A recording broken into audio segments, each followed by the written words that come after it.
Sir daw maghuhugas ng pinggan mamaya. Yung sa kanya, bembang, si Sir, hugas pinggan. Ang hatak sa tiyan, ayan na, go, go, go, go, go, go, go, go, go. Yan. Yan, oh. Ang saya, para naglalaro lang. Bigyan ng motivation yan. Siya daw maghuhugas mamaya, magsasaing, magluluto, maghuhugas, sabay-sabay na. Oh, sabi mo yan ha. Oh.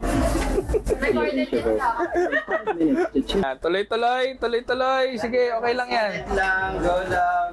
Yan. Increasing training duration with increasing intensity. Si boss, napagod na. To set some Mamanhit na yung Mas many reps yan, boss. Kaya mo yan. Mag-release daw sa man para mag-upload 3 minutes warm up. Tuloy-tuloy, 30 seconds na lang yan, ma'am. Tuloy-tuloy, 20 seconds to go. Yan. Nasa Palawan na kayo, nasa Palawan. Parang more than 1 minute. Hindi, wala pa yan.